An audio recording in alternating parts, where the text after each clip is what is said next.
Welcome to the Trailer Park Show. As always, Pokey is here with us in the studio, and there he is.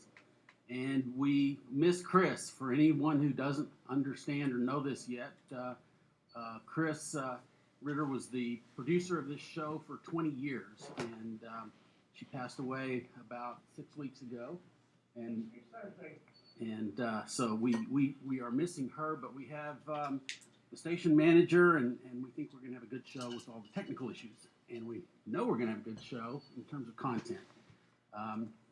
Thank you very much for being here, James Dickey, chairman of the Republican Party of Texas, and Stephanie Matthews, who is the new VP of Legislative Affairs at the Texas Public Policy Foundation. And of course, Mike Lee, who has been on this show. He was on the show the day that I arrived in Austin, and I was channel surfing for a football game and couldn't find one. And I turned on this. I saw you in Maryland talking about Republicans. And wonder what the heck was going on, huh? I wanted to know where that trailer park was. I wanted to know where the trailer park was. So I think that we've had a lot of talk online about the legislative session that just finished. And what I hear from most people who are in this bubble that I'm in is that they're very disappointed and they're angry.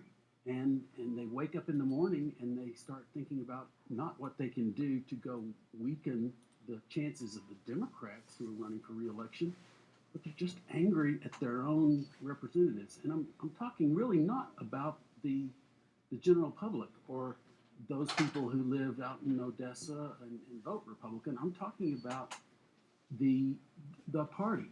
And so I really am looking forward to hearing from you, James, about your thoughts on this. From my point of view, it's not a surprise, because if you look out at the SREC or any of us who are activists and you say, are you a conservative? They would say yes. Are there a lot of people in your block who are more conservative than you? No, there aren't. So 8,000 of us got together last June and we wrote the perfect plan if you are the most conservative person in the state of Texas. So that's what we're pushing for, in my view, and we're never going to get there. We have to stay vigilant. We have to make sure that we don't lose another 12 or 15 seats. And that's just my view. So I know it's not helping when you go out and do a PowerPoint show and say, I just love all of our legislators. They all did exactly what I wanted them to do. But how does the chairman of a political party support these people and still keep them moving in the direction that the party wants them to go? Well, so first of all, thank you for all you do and the grassroots in Travis County. It is not easy to be a hardworking, dedicated Republican in Travis County, and you are one of those, and I appreciate that. Are there four of us? Yeah, exactly. yes. That's we actually have about 250,000 people who vote in the Republican primary in Travis County. Unfortunately, just outnumbered by 3 to 1 in the general election, but. So looking back at the legislative session, we are very proud at the party of our platform, and not least because it's really built from the grassroots up, the way that I think is admirable and is the right way to do things. We have over 300 platform planks, and one of the things that I constantly remind people, as party chair, I consider it my duty to defend and support and fight for every one of those platform planks, even the ones that I wouldn't necessarily have agreed with. I do remind people that while it's my job to do that, it's not incumbent on everyone else to swear allegiance to all 300 of those things. And in fact, even at our convention, not one of those 300 things got 100% of the vote. So even our delegates who passed our platform didn't all completely agree with every platform plank. And that's actually freeing when you think about it that way, that, as the party who believes in competition, and including competition of ideas, right, we do not require our legislators or our grassroots or anybody else to be a bunch of mind-numb robots. We expect. We're all Republicans. We expect that the voters will elect people who will then represent them, and it is incumbent on those representatives to do their work and stand up and fight for the policies we want. So, with that as the framework, we went into this legislative session saying we had 5 legislative priorities, and again, those were defined by the convention as well. And those 5, constitutional carry, abolition of abortion, the end of property tax for school finance, so replacing it with consumption tax, religious freedom, and shoot. I'm drawing a blank too. I wish I could rescue you here and look smart. Property tax, religious freedom, abortion, Open carry. Constitutional carry. constitutional carry. I got that one. I'm so missing. I'll think of it in a second.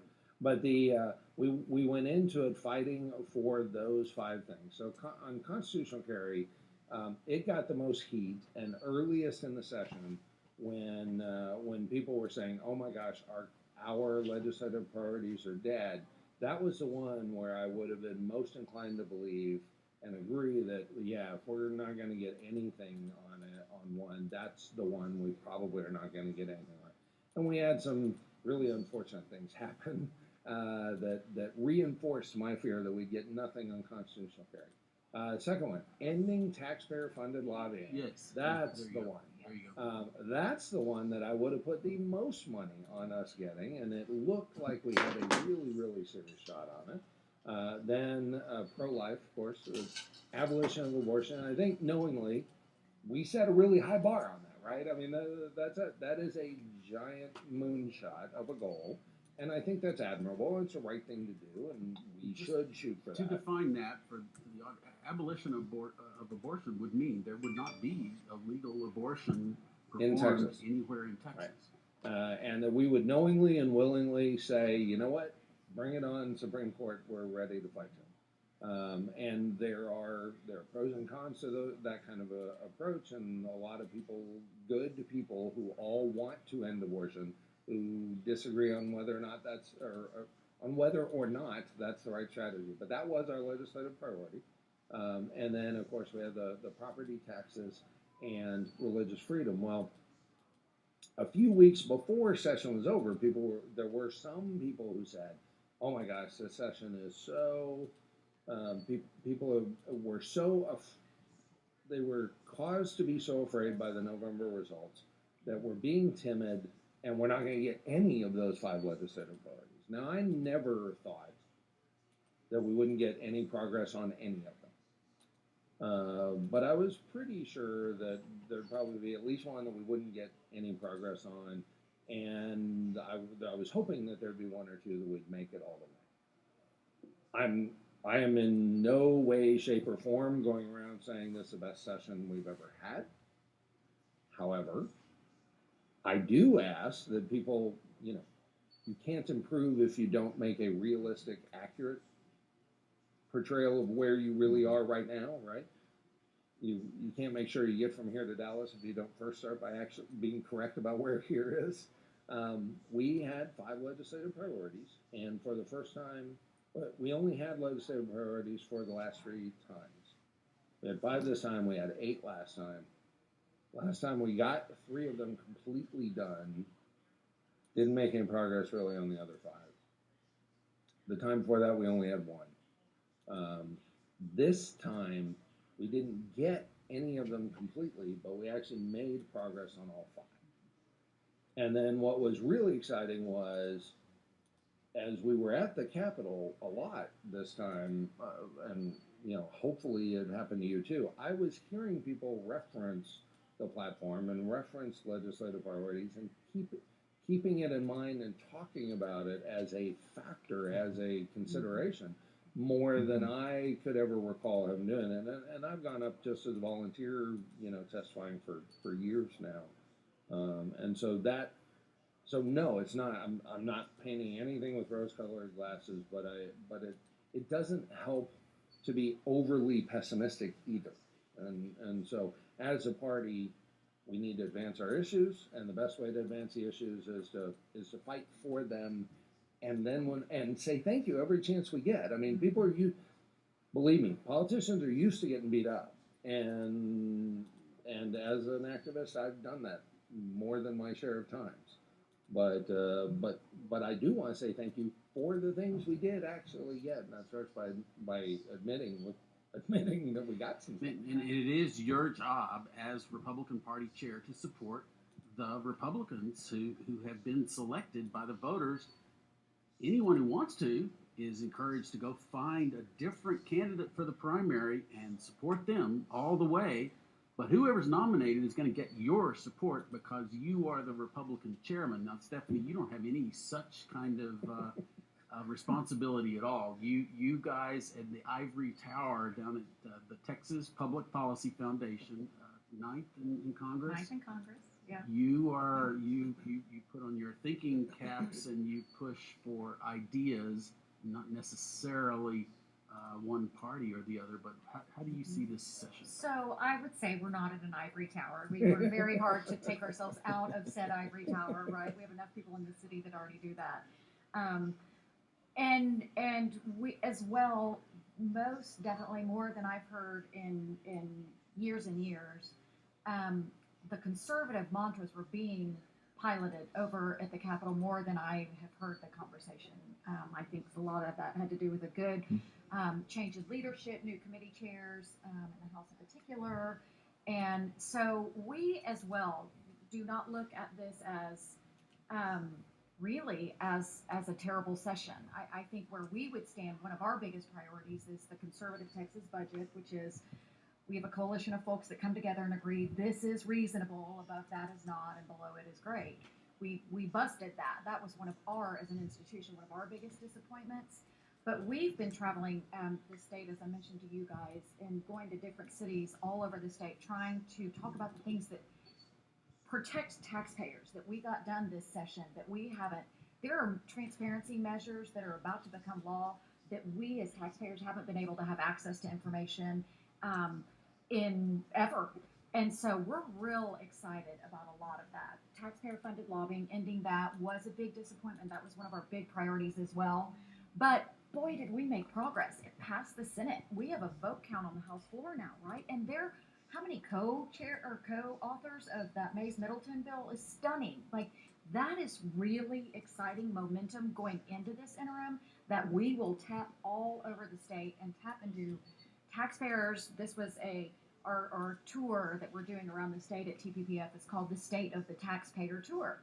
And again, like, pick your topic. We achieved transparency in so many different areas, in education, in local government. We ended annexation outright. That is a practice that is now 100% banned in the state. So, yes, we spent too much. Yes, we need to not be spending as much and grow the size and scope of government. But our hope is that a lot of these transparency measures that are uniform election dates and having to list bond amounts and what the projects are, and you have to say yes or no to each and every one of them, like, those are things that we will now be equipped to say, that's awful. I had no idea that was the situation. And we can weigh in on. So it helps get us to a conservative Texas budget when folks are empowered with the information that they haven't been before. But you can be more informed. More informed, yes. Now, my concern is kind of more for macro concerns. Yeah. I think James knows. I think James knows who and how I am and where I am. But my concern is about party growth more than anything else. And of the 5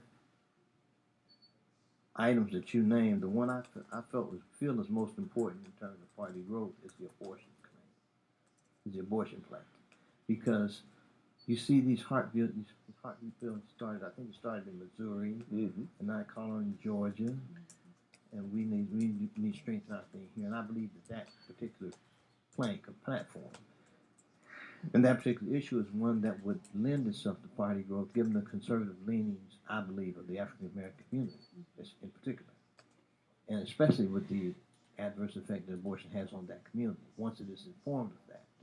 Now, a larger concern I have is concerns the commitment of the party to growth. And I know that after the convention, myself and a group of guys got together. We worked and tried to put together a project to try to expand the African American vote. And it was a diverse group, and we were unable to come to a general consensus as to how to approach it at that time. But I know that the party has historically, it's been kind of like, it wasn't a good investment. And I believe that has changed at least somewhat. There was some willingness to at least provide some resources to be able to go out there and fight. Now my concern was and is growth of the party and looking at 2020. Sure. Because we got our behinds kicked in the urban areas. I mean, let's just be honest. Yeah, with we you. did. We got wiped out in Houston. Yep. Took a little butt whooping down there in Hayes. You know, I mean, places where we shouldn't be taking whippings. Right. And I live in lived in Caldwell now, and we are not doing as well there as we could or should, I believe. But it's not for one of the desire to have more, but I think that we need more of a cohesive unit and commitment to do something more, especially expanding our influence in the black community.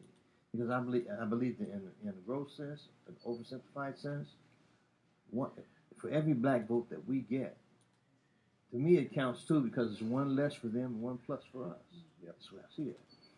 But it's in a simplified way. Well, we're actually working on that front, and I'll loop back to the legislative session, but one of the biggest things we're doing right now is candidate recruiting. And there are areas, I know in Bexar County, for example, some of the better success we're having is recruiting candidates in the black churches on the east side of Bexar County. That is a really good area for us to be working and growing. So candidate recruiting, volunteer engagement, and voter registration, those are all efforts that will all help us grow the party. We're absolutely working on those. But to your point about life, that's one of the things I'm excited about because, we did not get abolition of abortion. As you said, we didn't do the heartbeat bill. We were one of the states that didn't. But what we did get was actual Planned Parenthood defunding, right? Mm-hmm. So, City of Austin's got an existing contract where Planned Parenthood gets a sweetheart lease at $1 a year on really expensive real estate. That will have to end. Question of when, but it will have to end.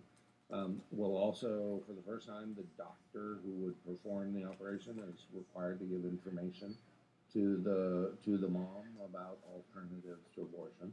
And in terms of the ability to grow the party and really spread our message and win some elections, we did pass the Born Alive Act, which just makes crystal clear how massively extreme the Democrats have become. I mean, they have reached a point where a Democrat governor is saying, yeah, okay, the baby can be sitting there while the doctor and the mom decide whether or not the baby dies. Well, that's crazy. That is so extreme. I mean,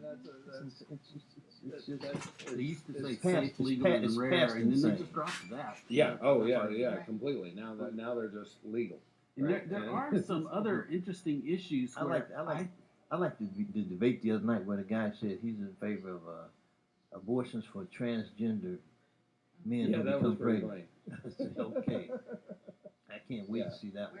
Yeah, no, that was pretty crazy. I've been waiting for Dennis Rodman to hook up with I think this is a win that will help us. Caitlyn Jenner and hook her up, knock him up. Because I do not think Texas voters are that extreme. They're not as extreme as the Democrats are, for sure. No, on anything. Yeah.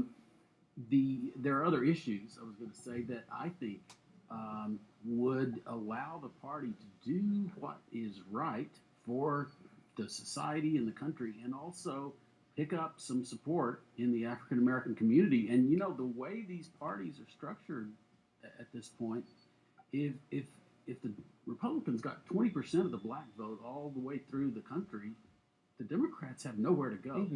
They're out of business at that point.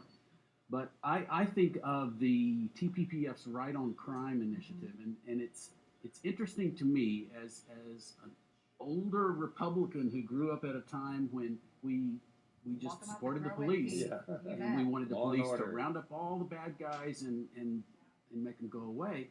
But the liberty element of some of this existing law is really horrible. People in small towns who want a new squad car can sort of pull over people at the county line, and if they find some cash in the back seat, they can say, Yeah. "We think that you probably didn't have this legally." Thank you very much. I'll take Yeah. it. And so your money is guilty till you're proven innocent. Yeah. I also do not understand how the Democrats can simultaneously say the police are going to kill you. We hate the police. They're riding through your neighborhood and they're out to get you. But we would like you to give up all of your weapons. Right. This doesn't make any sense to me. I don't know how they say that because the only people who have guns will be the police. Now, I don't know that I want to make either of those arguments, but you can't make them at the same time. Yeah, now Condoleezza Rice tells a really moving account of how growing up in the South, in Jim Crow South, how the Second Amendment was a big part of how her father and their community was able to keep themselves safe. And they had to. They had no alternative other than self-defense. And thank God for the Second Amendment and its prevention of problems there. Yeah, no, I think Right on Crime is a fantastic initiative. I love that the president has moved forward with a lot of that. We were fighting for a lot of that. I testified for some of those bills this year. Unfortunately, we didn't make as much progress on that as I would have liked. But we are making progress. We are, It is and- crazy. Well, and one of the things that I really appreciate about what we've learned through the whole Right on Crime initiative, both in Texas and across the country, obviously with the president's support, is it's such a universal issue. It's not a Republican or a Democrat. It's a liberty issue. It's a freedom issue for people to go and prosper. That should be our ultimate goal. How do we empower our public to become citizens, contributing, tax-paying citizens, and have skin in the game? And to that end, we've just launched what's called Right on Work, a knockoff of Right on Crime, which is also like from kinder all the way through 16, right? College and beyond. We are not doing a good enough job at empowering our kiddos with skills so that they can get employed. And where college isn't an option for kids, where college isn't a desire for certain kids, we spend so much money in the high school years on CTE courses that don't equal jobs. We spend a whole lot of money in community colleges where folks aren't actually getting the hands-on training that they're getting doesn't result in a job. And so we're spending this interim doing really deep dives on good collaborative approaches with businesses that actually train folks on the job and then guarantee them a job. Apprenticeships in high school, hands-on apprenticeships in high school. Like, that's how we learn. You don't learn by reading about it. You learn by touching and doing. And so, again, that's a common sense issue that we believe strongly in, because at the end of the day, we want folks not going and counting on the government to provide for them. We want folks getting jobs and providing for their own families and setting the stage for their children and generations to come. Yeah, and you're right. It will help us grow the party because it does help us have a positive interaction with a broader scope. But it absolutely is a multi-layered conservative thing to do a better job at education, but to do a better job on criminal enforcement. I mean, we have over criminalization results not only in taking away liberty we shouldn't be taking away, but in wasting money we shouldn't be wasting, and in destroying families. Well, yeah, it and hurts communities. families. We Hurts shouldn't families. be destroying those Hurts families and communities, right? And so it is just non-conservative on a lot of fronts, and it's wonderful to be in a place like Texas where there is a good base of folks who realize that and who are making gains at that, and I'm very proud of the platform I'm able to I think stand the up for. Republican Party was responsible for helping guide that ship, because again, for so long we were the ones saying throw away the key, throw away the key, and until we came together and said that's not right, it destroys families, that's not what we're about. That we were responsible for a lot of that. And these are issues where both ends of the spectrum sort of you find yourself in a room with people that you're normally fighting, and Strange bedfellows. yeah, strange bedfellows, as they say. And there's one other issue that I want to talk about while you're here, Stephanie, and that is that in my 30 years in D.C., I saw this bizarre struggle, speaking of strange bedfellows, where John Boehner would introduce House Bill number 1, and it would be, we're going to give federal money to the local schools. And you're thinking, wait, what planet did I wake up on? Because the Republicans wanted to do anything they could to jumpstart the D.C. school system. And so there was the D.C. Opportunity Scholarship Program, and that was during this whole movement with Michelle Rhee and making more schools available to more families and giving them choices. And we had the specter of the Democrats, including President Obama, Yep. writing letters and saying, I don't want those kids at the school where I send my daughters. And that was just horrific from any point of view that I can think of, that Democrats don't want kids to have a shot at what they have, because they've got the money, they can pay the tuition, and so they say no, we don't want too much school choice. I know this is complex in Texas because it's really weird that DC is way out ahead of Texas on the freedom of parents to find a place that's right for their kids. It sort of may be more in TPPF's court than a political court, because I feel like it's not an issue where we can go door to door and say vote for school choice, because people have been so misled by the industry. big ed, and there's an education that has happened, ironically, that we have to explain to people why constitutional carry works in other states. We have to explain to people why school choice is working in other states. And does TPPF have that ambition? Your job. Are you kidding me?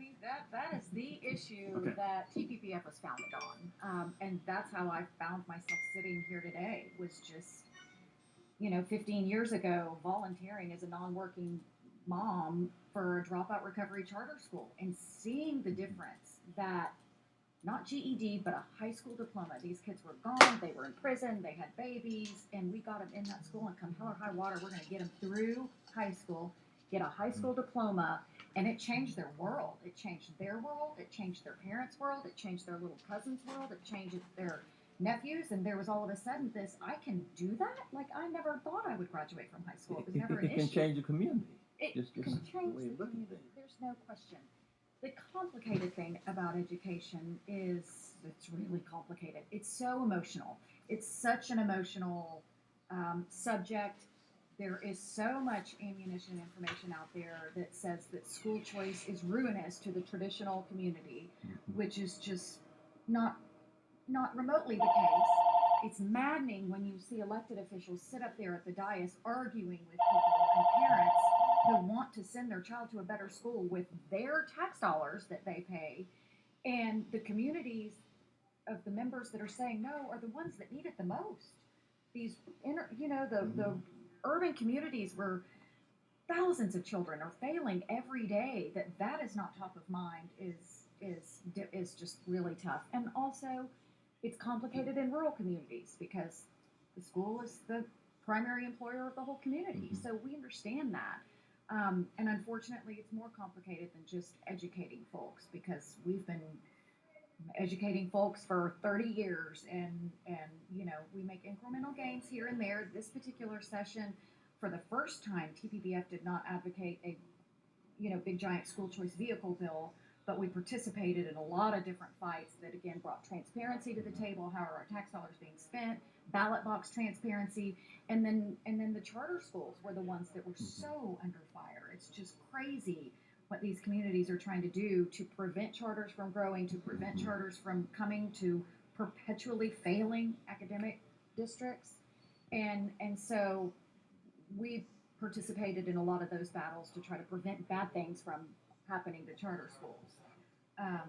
But we will be back. I heard people saying before the session started, school choice isn't happening. Is that, I know there are a lot of people in this conversation and during the interim, but do you think that it's possible that the next session may be another push for school choice? Well, so this may be one for both of us, right? So yes, that indeed was. There was a lot of fear, whether it's true or perceived. I think the jury's still out. So take That this the reason mouse we lost those 12 and you seats just was this because they had button. taken hard votes on school choice. When you Again, click some that of the button, it'll ironies stop, where we did right? And lose then that's it. some pro So school right at choice 6 o'clock. folks, but I'm not Call you to convinced remind that you. that's what did it. I think there were a number of factors, not the least of which, of course, what we call the veto factor. Just these crazy elections that we never would have seen. And I'm really confident that a lot of those folks are going to run again and they're going to come back. Regardless, I think leadership did feel like school choice was the reason for those losses. We're retooling and we're planning on coming back and even said to our very good friends who we know love school choice in the legislature, we said, I understand, but we will be back, and we fully expect that you will remember how we helped or didn't help this past particular session. But I'm curious to know, what is your sense of the political reality that school choice was the death knell in some of those races, or? Yeah, the best information I could tell was that there was no consistent political theme to the losses. Mm-hmm. So it was our last election with straight ticket voting, and in every one of those areas it was a straight ticket wipeout. And so it wasn't individual driven, right? The person who beat Ed Emmett, there were not an extra 40 or 50,000 Houstonians who thought she would be more qualified than he to run a multi-billion-dollar operation. No. And in Dallas, there were not people who thought that Linda Coop was too conservative, and there were not people who thought Matt Rinaldi was too weak or too moderate, right? It was in the same election, both of those people lost in the same county. Mm-hmm. That it was not an ideological thing. It was not even a viewpoint thing. And just a quick review of the results tells that. I don't know from the party standpoint. I've been a big fan of school choice forever. I mean, personally, I went to a magnet school I did public schools, private school, public school, magnet school for my own personal education. Growing up poor in Fort Worth, and went to a magnet high school on the east side of Fort Worth, and it was a positive experience to change my life. Mm-hmm. And so I have been a fan of school choice forever, but the party's position is that choice is a good thing.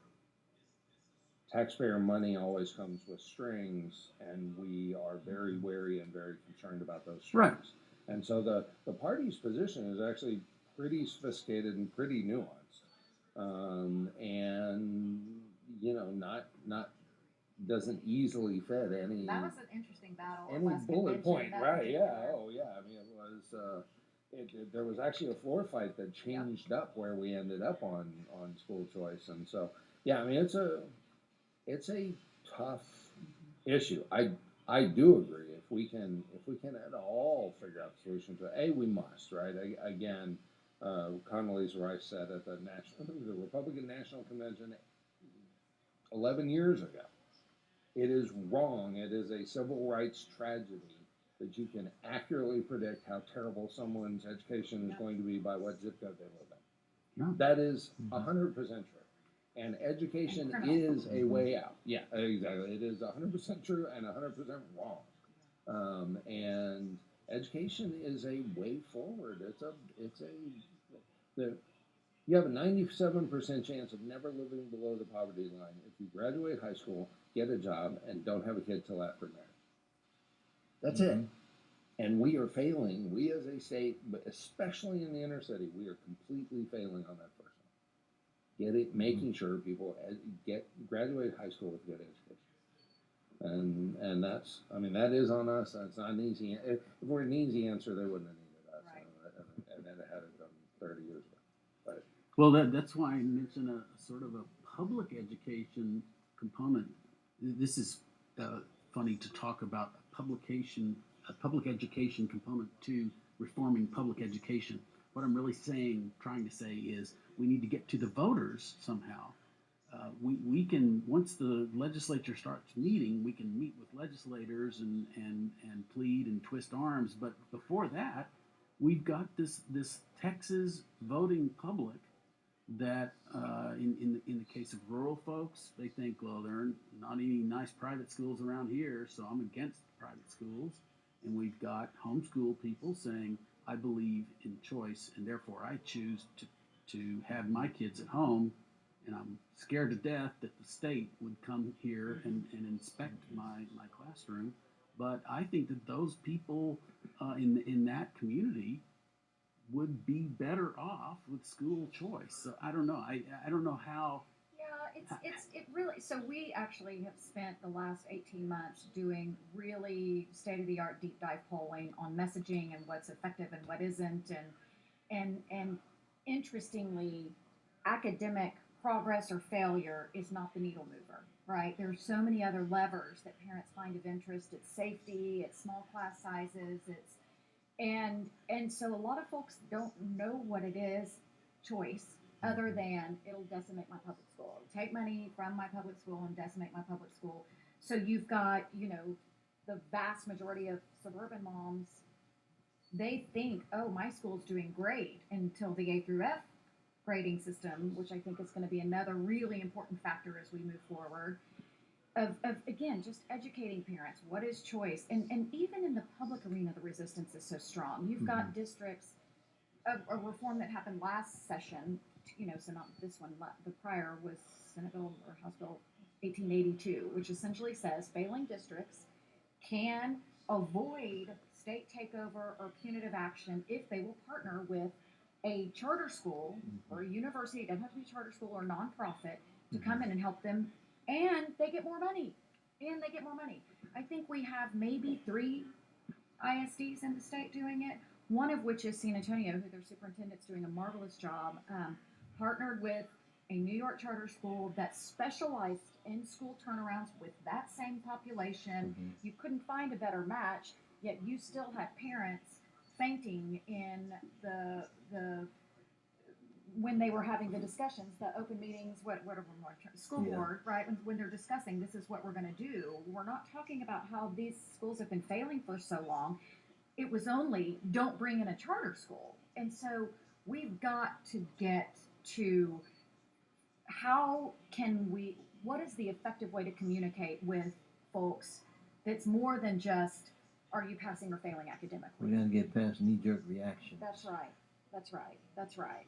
So that is actually something we're spending a lot of time on, and I also think that in the United States, Ed Choice, Robert Enlow, who runs that, dedicated exclusively to school choice, recently wrote an article that we've been digesting at TPPF that is, we need to change the conversation, right? Let's just admit we did it wrong. We've been talking about academics all these years. Let's just stop. Right. And let's start over and go with what works. So I'm excited about that. And hopefully we can not only see moving the needle, but find out what messaging really is effective. Yeah, because I know that Texas voters who are conservative and want to keep their own money are also very generous with schools. The school systems come to these communities with these billion-dollar bonds. And the voters just say, "Oh, it's for the children, of course. Right. Here, come into my house. I've got a couple of $100 bills in the top dresser. Just take those too." Right. The Texans want good education for their kids, and everybody does. I think that it's certainly a fallacy that $1 billion that goes to construction firms is going to help kids learn better math or something. Well, I'll just note really quick a couple of things that did pass this session, and the big school finance overhaul, House Bill 3. something that TPBF was really loved and tried to help through the process were efficiency audits, which essentially say that if you're going to ask your taxpayers for more money and to raise the rates, you need to go and have an efficiency audit conducted to tell the taxpayers how you're spending your money now, right? So it's not a financial audit, it is an efficiency audit, and we're working with the LBB right now to help put parameters around, like, what does that rubric look like? So you're looking at things that actually matter, right?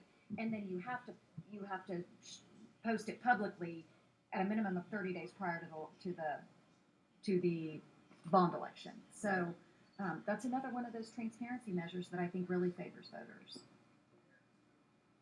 Yeah, and that is a lot of the transparency stuff. The biggest transparency thing from my standpoint is the ending taxpayer-funded lobbying. We weren't able to end it, but we were able to make it so that all of the cities are required to make that to make that information available, and required to make it available in any public information request, right? Which is a big deal, and I think that'll go a long way towards helping us end it. You know, Yes. as we're able to report it. Well, what the really amazing thing to me was a change. That really important transparency factor was a thing that came out at the end of a conference committee in the last 48 hours of session. I mean, that was right at the end. And that was, I got a lot of questions during the whole thing. Like, were there, the party's position on the speaker was, we just wanted to be sure the Republican caucus chose the speaker. It's up to them to decide who it is, but we wanted to be sure that we didn't get sold out again. We did not. A minority of the majority plus some people in the minority should not be able to choose the Speaker of the House. We did not. We wanted to avoid that kind of thing happening again, and so we just said we wanted them to. And of course, they came together. They unanimously did. It actually ended up being unanimous. That was great. So I got asked a lot during the session. You know, how much better is this going to be, or how different is it? And my response all along as a conservative was, I don't know. I'll tell you after I know. And so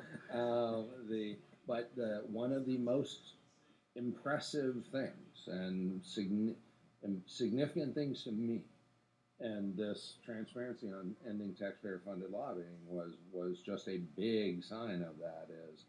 This is the first session I can recall where things got materially better in conference. From a conservative standpoint, that things didn't. There's a long history. How did that happen? There's a long history of bills going into conference, and the budget would be an increase of 12, and then they go it'd be 12 here and 11 here, and they would compromise on 14. 14. And, Right. it would come out worse, right, every time. And so a lot of really experienced folks in the legislature were as we were getting the session and things were coming, things were getting agreed on, and they were in the okay range on agreed. They were like, okay, well, it's all over now, because if they're in the okay range now, when they come out, it's going to be terrible. And we didn't. I did not see that. I can't point to any examples where anything went into conference and came out worse. Everything that I could see, at the very least, didn't get any worse. And we saw a lot of things, including that big win on ending taxpayer-funded lobbying, making the transparency, not the big win we were going through, but making transparency. That happened in conference committee on an unrelated bill. Is that leadership appointing the cleverest people to each committee and giving them some marching orders and say, watch for this? I can't speak for anybody else, and I sure can't read their minds. And you weren't a member of any of the conference committees. I was not a member of any of the committees, and I wasn't in on any super secret discussions or anything. I can tell you the results I saw in the facts show that there is a meaningful difference there. Correct. Whatever the cause is, there's absolutely meaningful. Great. That's great. Well, I should give you a chance to talk about how weak you are by pointing out that I hear people, really intelligent people, online all the time saying, well, why did the party let this person run in the first place?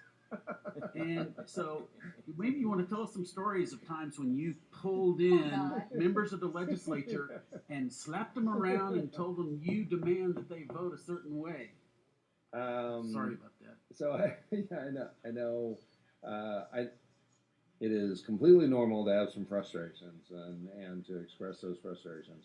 And I have run for this job not once but twice, on purpose, and so I know what comes with the job. But this is the part where I remind people that as Republicans we believe in a republic, whereby you elect representatives and then the representatives have to make the votes, and you then decide whether you as a body politic decide whether they get reelected. But also we're the party that believes in freedom, and that includes freedom of thought and liberty. And so certainly I will do anything I can and have done a lot to encourage and support and help make a reality every platform plank we have.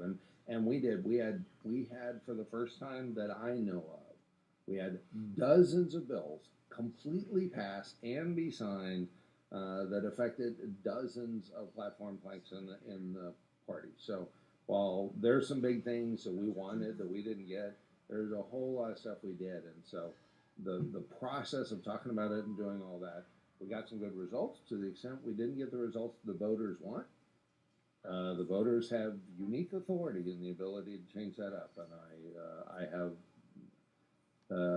in spite of my personal experience, I have utmost respect in the long run for how the voters tend to do. Yeah.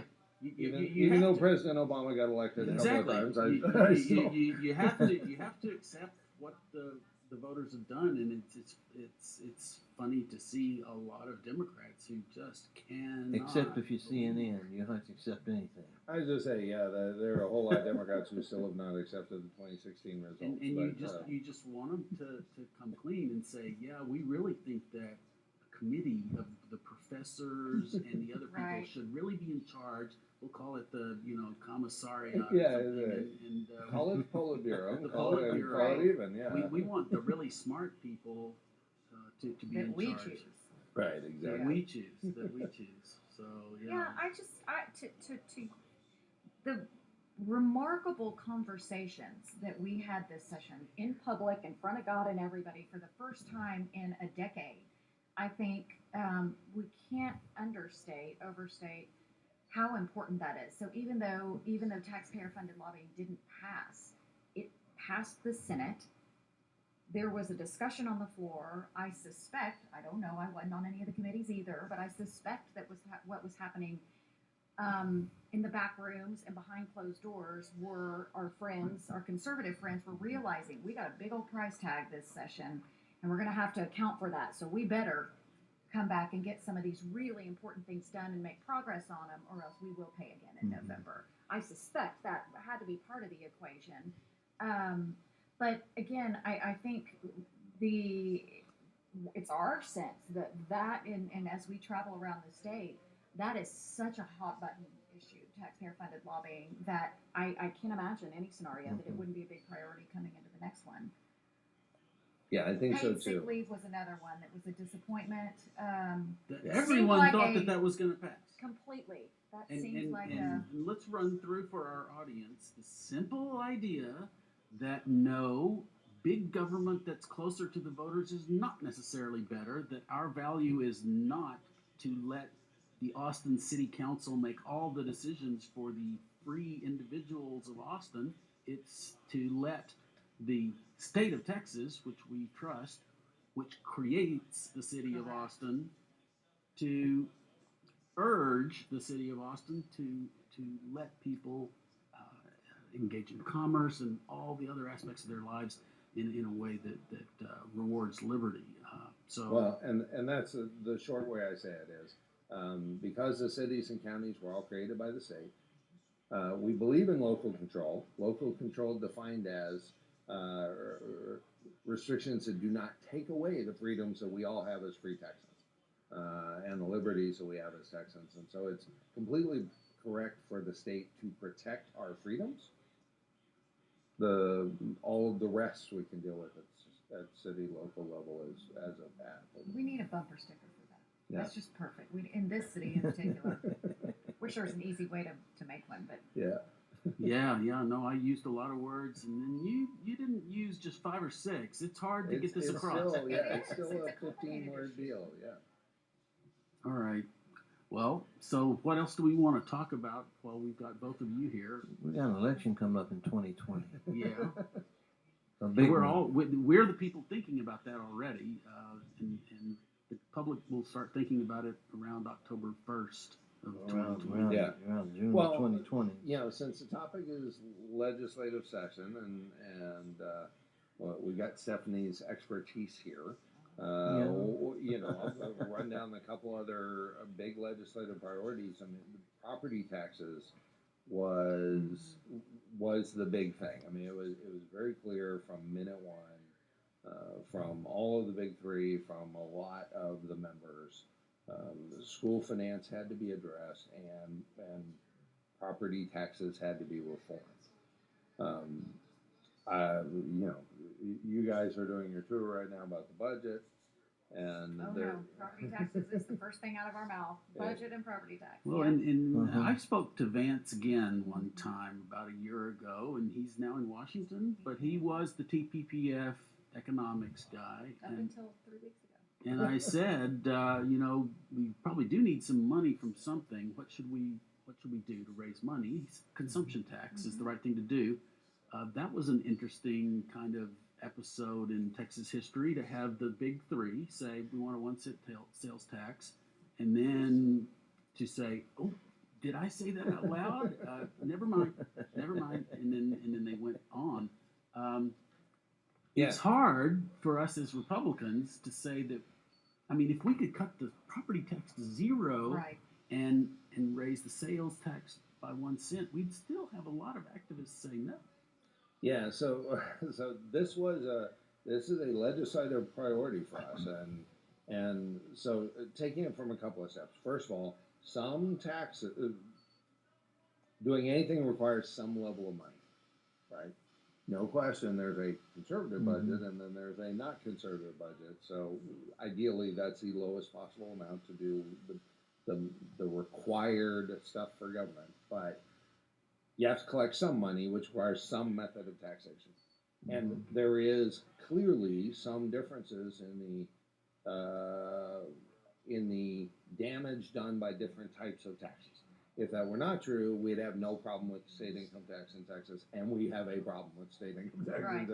We are not. In fact, we're very much in favor of working for this constitutional amendment in the November ballot to make it forbidden to have a state income tax. So some taxes are worse than others. Income taxes are worst. Next, in my opinion, is property tax. And the problem is, you know, you can't easily change how much property you own. It's very expensive to buy and sell property. And it's not like you're going to buy a lot more one year and then a lot less the next year. Right? Business property, personal property is a thing, but that's different. And so you can't easily control it. It's not easy to change. And you've got plenty of examples like my parents who, on their house, they were paying more in property tax than they ever paid in a mortgage on what's now a paid off house. And so, you know, they are in essence renting from the state of Texas their own home that they long ago paid off. And that's not good in any sense of the word. So our legislative priority is take the maintenance and operation part of school finance, which is the core school funding part that the Texas Constitution says the state of Texas is responsible for. But the Constitution also says it's illegal to have a statewide property tax. So somehow we got this thing going where we have this Robin Hood deal where the local counties and the cities and the school boards, they're collecting these property taxes Locally. and then a bunch of it gets shifted around and redistributed by somebody in Austin. right, to end up according to the whole, you know, Robin Hood formula, this redistribution. So our thing was, let's get rid of that completely. we were real for that reason. We were pretty excited when, as soon as conversation in the middle of session, all of a sudden started being, okay, well, we can swap some sales tax for property tax because consumption-based taxes, you can control how much you consume a lot more than you can control how much you own. They're subject to change, and once you pay them, they're done. You don't have to. So it's a better tax. So it's a better kind of tax. The problem is that came up in the middle of session. Right. After, as I said, the conversation was about school funding and property tax. So after there'd been all this conversation about how much more we were going to spend, then they were saying they were going to switch how they were going to collect what they were going to spend. And that just didn't sit well with the base. And so and you know, to the credit of our legislators, they're responsive to their voters. They were responsive. And it was Mike Openshaw. I don't personally know who made a very sophisticated but very simple point. If the Democrats wanted more money, why didn't we cut property taxes and let them argue for a sales tax and let them carry that heavy load and say, welcome to the new sales tax that we brought you. You can thank us later. Yeah, so I mean, we still have this is our legislative priority. Whether it will be again or not, will be up to our delegates at our convention in May of 2020. We're going to have our convention in Houston. I strongly encourage everybody vote in our primary and then work to become a delegate state. And write a new platform. If there's something you don't like about the platform, you need to show up on election day probably. And then at the precinct convention, Yeah, the county convention. attend your precinct convention, And and the if you county have a convention. resolution, if there's something you feel strongly about, bring that resolution, start the process, and it'll either end up in our platform or it won't. And if it ends up in the platform, if I'm reelected as chair, I will fight to make sure that it becomes reality next legislative session. And it'll be another session where not everything in the platform gets passed. That's Right. that was the first point that I made, was that we have to keep working. Right. None of us, I think, are saying we can all go home now. Right. All the good laws have been passed and all the bad laws have been repealed. We will always have a list of things that we didn't like and that we want changed. Not to hurry y'all up, but It's time. Well, that's the last thing I'll end on. Thank God our founders made it hard to pass laws. That's right. Because if not, Texas would have been totally screwed up in the 100+ years Democrats had unfettered control of all of our government. So, that's elect very good. Republicans. James, Stephanie, I appreciate y'all coming down like this. Thanks for having us. Thank you. We hope to have you again in not too distant future, but it's been, kind of struggle to keep coming on down here and get it to function, but we got it going pretty good here now. And I think we're going to stay that way.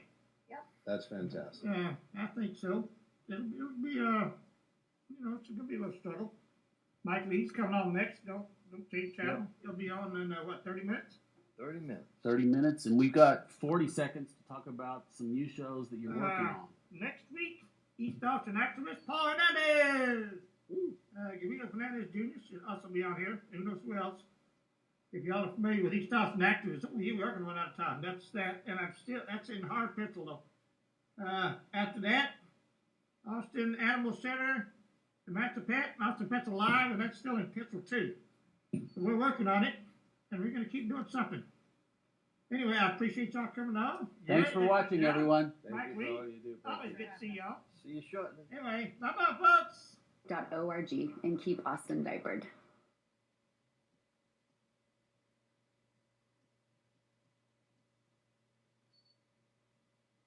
Bats are at the very heart of our city, wild yet right at home amongst millions of people. But urban life can take its toll on bats. They can be injured by everything from fearful humans to marauding grackles. At Austin Bat Refuge, our mission is to alleviate the suffering of injured and orphaned bats and release them back into the wild. Those that are not releasable live rich, natural lives in our aviary. We are the only Central Texas group that specializes in the rehabilitation of bats in distress. Please help Native Texans like Gabe by going to austinbatrefuge.org and donating today.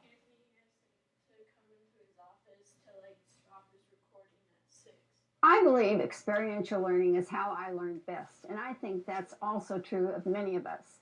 When I was 6 years old,